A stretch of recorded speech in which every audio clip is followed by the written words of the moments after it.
Cake কে বানিয়েছে? তাই? ঠিক আছে, তুমি খুশি হয়েছো? আচ্ছা, হ্যাপি বার্থডে বলো বড় মামাকে।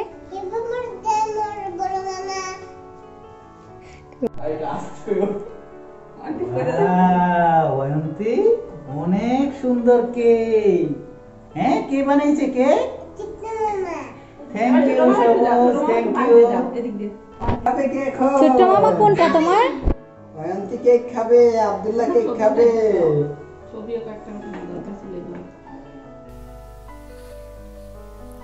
আসসালামু আলাইকুম সবাইকে, কেমন আছেন সবাই? আমি আলহামদুলিল্লাহ ভালো আছি।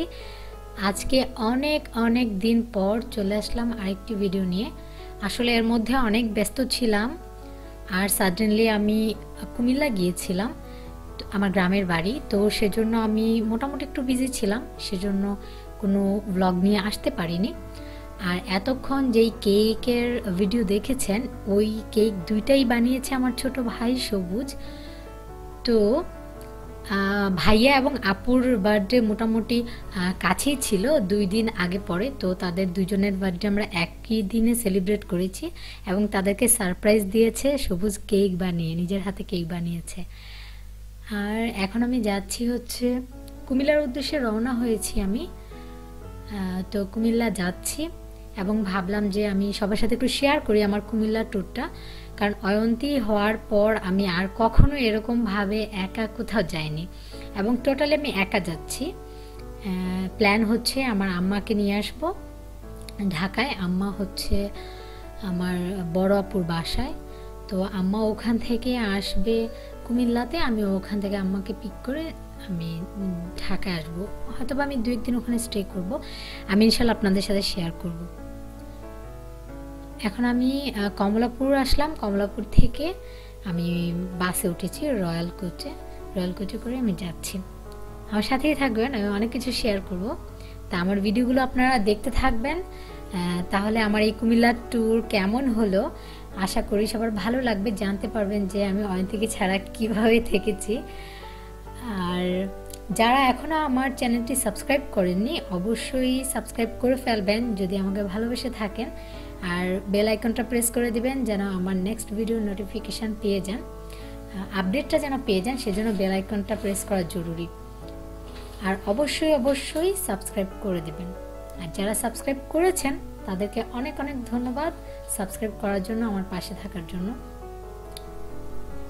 বাস রানিং, এবং আমি জানি না কতক্ষণ লাগবে, বাট এখন রাস্তা যেহেতু ঠিক হয়ে গেছে, তো আই থিঙ্ক 2 ঘন্টার বেশি লাগে না এখন কুমিল্লা যেতে।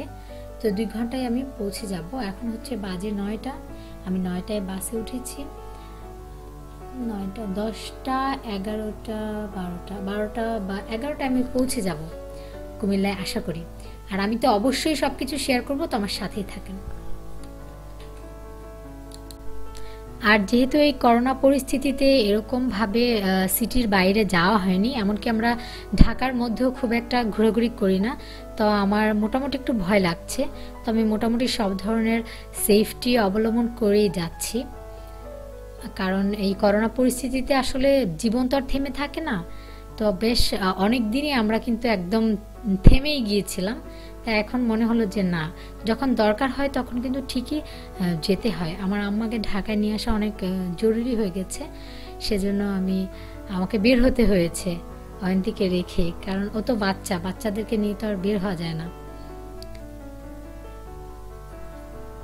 তো আমি চাই যে আমি কুমিল্লা গিয়ে কি করেছি এবং আমার যাওয়ার পথে জার্নিটা কেমন ছিল সব কিছু শেয়ার করতে। আর মনে হয় না আমি একটা ব্লগে সব কিছু শেয়ার করতে পারবো, আমি মোটামুটি 2টা ব্লগের চেষ্টা করব সব কিছু শেয়ার করার জন্য।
জার্নিটা।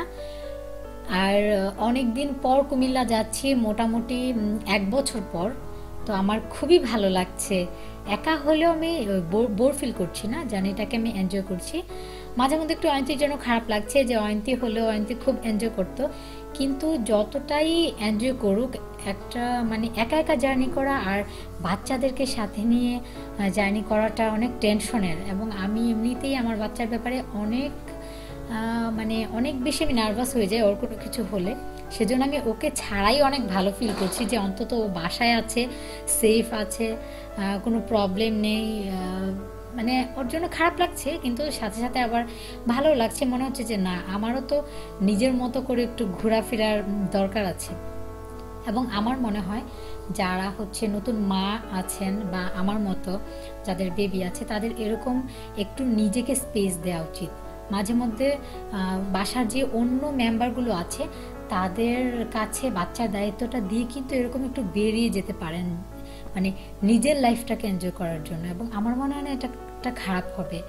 এবং এটার জন্য যদি আপনি নিজেকে এরকম মনে করেন যে না, আমি তো সেলফিশ হয়ে গেছি, আমার বাচ্চাকে রেখে আমি এরকম নিজে নিজে এনজয় করছি, এরকম ভাবার কোনো কারণ নাই।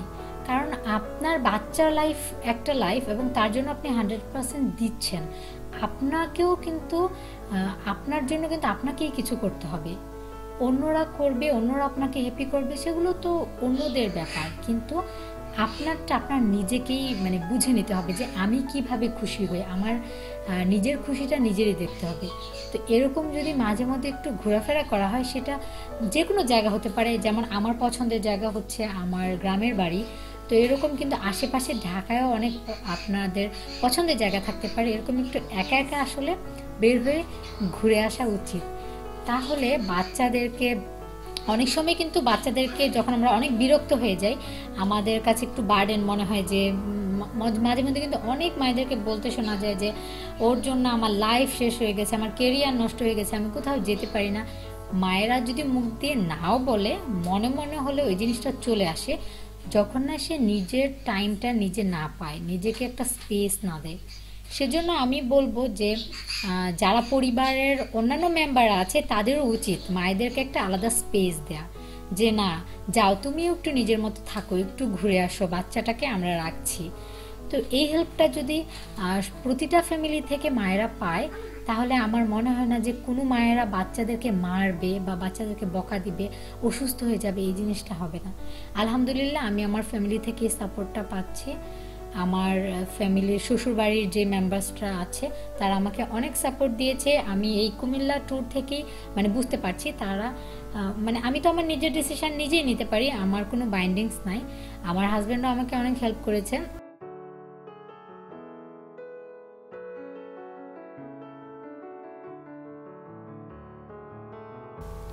তো দেখতে দেখতে চলে আসলাম প্রায় কুমিল্লার কাছাকাছি। আমি যেখানে নামবো, এখানকার স্টেশনের নাম হচ্ছে জাঙ্গালিয়া স্টেশন। যেই রয়্যাল কোচ, এটা জাঙ্গালিয়া এসে নামে। তো এখন আমি নামবো বাস থেকে নেমে গেলাম, এবং এখন প্রায় মোটামুটি 11টা 15 মতো বাজে। তো ওরাও চলে এসেছে, ওদেরকে নিয়ে আমি এখন এখান থেকে অটোতে করে যাচ্ছি হচ্ছে আমাদের যেই গ্রামের বাড়ি যাব ওখানকার সিএনজি স্টেশনে। তো ওখানকার সিএনজি স্টেশনে যাওয়ার জন্য মোটামুটি 100 টাকার ভাড়া লাগে। এখানকার ডিস্টেন্সটা ভালোই। তাছাড়াও আরও অন্য বাস আছে যেগুলো সিএনজি স্টেশনের কাছে, কিন্তু আমি রয়্যাল কোচে এসেছি সেজন্য আমার হচ্ছে ডিস্টেন্সটা বেশি। আর এখানে আমরা প্রথমত একটু স্ট্রিট ফুড কিনছি, যেটা হচ্ছে তিলের খাজা। নিহা আমার বড় বোনের মেয়ে, যাকে দেখা গিয়েছিল, ও খুব পছন্দ করে, ওর জন্য কিনে নিয়েছি।